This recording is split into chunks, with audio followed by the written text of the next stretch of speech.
All right, what's up, guys? In today's video, we are going to be going over 10 different ways that you, myself, we creatively avoid making the phone calls that we know we need to be making.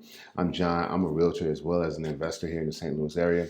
This video is for my realtors. This video is for my wholesalers. This video is for anybody who's doing any type of phone prospecting.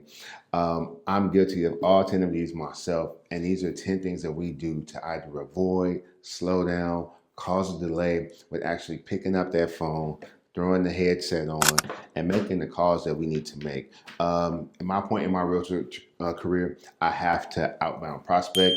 I don't have the network to where just deals would come to me without any type of outreach on my part. I need to be building relationships with buyers. I need to be building relationships with sellers. I need to be building relationships with other realtors. So here are 10 ways that I found myself creatively avoiding. Let me know if you found yourself doing this, creatively avoiding actually making the call.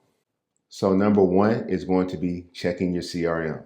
I use Follow Up Boss, and there's tons of things that you can go in there and do. I'm naturally an integrator as well, so I may want to go in and add some tags. I may want to go in and export things, update a client file, send a client text, send an email. That can wait for the afternoon, or that can wait to after your call session. So the CRM, while I love CRMs, I love just how they look, how they keep me organized. I love everything about a CRM, but it's very, very, very important to make sure that we're not tinkling around with our CRM when we're supposed to be making our outbound calls. So number two is going to be checking your email. So your emails, you're never going to be done with your emails. You'll get through checking all of your emails, and before you know it, more emails are going to come in. More emails are going to come in. And the best way to get away from the emails is to either delegate it or else don't open it. If you open it, it's like a black hole. You're going to have to start to fulfill some of these emails that's coming in, and they're very, very, very disruptive. They'll send you an email like, you don't have anything else to do. You just have to tend to whatever it is that they're emailing you about. So don't do it. Don't open your emails during your prospecting time. Number three, I'm guilty of this one, is going to be making different Canva graphics. I got to make carousels. I got to make little hot sheets that I can send to realtors for whenever they're going to view one of my listings. But that is not a revenue producing activity. Being on the phone talking to sellers and buyers is the revenue producing activity for this block of time. So while it is important for your graphic design, be able to marketing materials and things like that, it's not as important for when you have the time slated for prospecting. So Canva can wait. Number four is going to be just updating any notes or databases on any client files. Again, some of these may seem repetitive depending on the different types of tools and systems that you and your team, you and your office has, but that should wait. It shouldn't be interrupting with your prospecting time. Number six is, I'm very, very, very guilty of this. If you live in St. Louis and you see me, most of the time when you see me, I have either some headphones on, I have an earbud in or something like that, but I'm always listening to podcasts. I'm always listening to YouTube. I'm always listening to educators and coaches and trainers, and always personally and professionally developing myself. But it comes a time I got to cut it off because it can become entertainment, especially when when you know the information, but you're listening to it over and over and over again. Or you may find someone new that sort of puts their spin to it, and now you're going to go through and listen to it over and over and over again. So I'm guilty of this. The training videos have to stop whenever it's time to prospect. The best way that you're going to learn is by actually doing. There's no amount of prospecting videos that you can watch that's going to better position you than you actually picking up the phone and making the call. Number seven is going to be reorganizing the workspace. So we use Notion for our project management tool. And as you know, Notion is just a blank slate. So you can always move things, you can rearrange things, you can fill up your time with a bunch of busy work to where you thought that this is me being productive.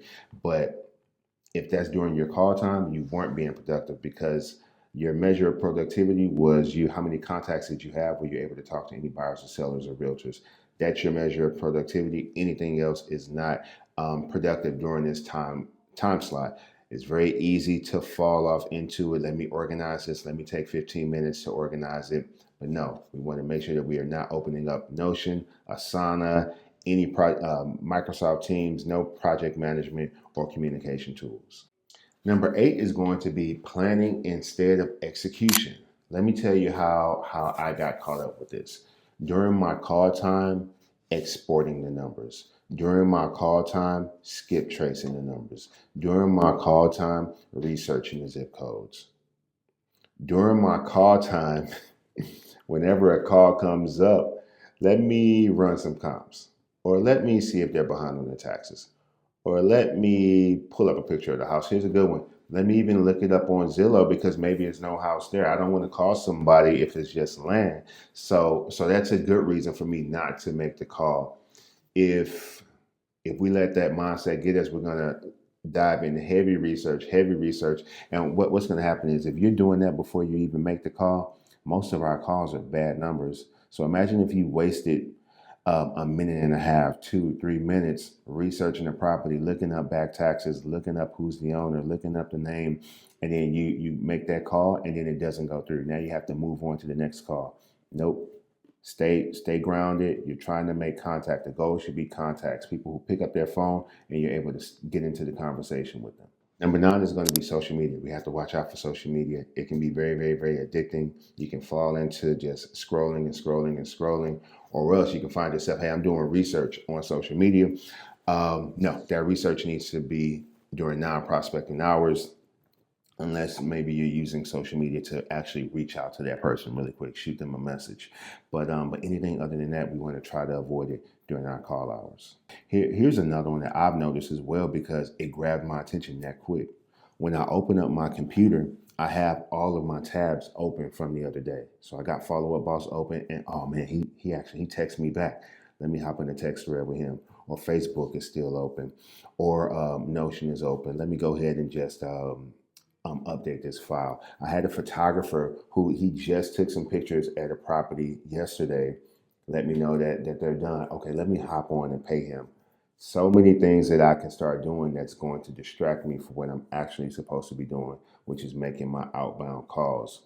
So those are 10 things those are 10 very, very easy things that can sneak up on you to snatch that time away when you set out a block to do something that most of us don't want to do. That's why it's so easy for us to get distracted because we don't want to do it. I don't want to call a stranger. I don't want anyone telling me that I should go jump off of a bridge or anything like that. But I got to do it. I have to talk to people. Those I have to help the sellers. Otherwise, again, the business is not going to come to me. So let me know if any of these are things that you find yourself doing. And remember, when you come in the morning, you should be making a beeline to your desk, to your computer, to your phone system, to your headset, wherever it is that you make your calls, so that you can stay on track with your calls because it's too easy to be distracted. So hopefully this video helps. It's kind of impromptu. I just grabbed my stand, threw it up here really quick. This is where I'm making calls. Standing as well. Try standing if you're not standing. It helps me out a lot in terms of my energy. I have a naturally low voice, sort of monotone, sort of slow. I'm a Midwest guy from St. Louis. So standing really helps with my energy. So I would encourage you to do that. But I want to know in the comments if you find yourself doing any of them.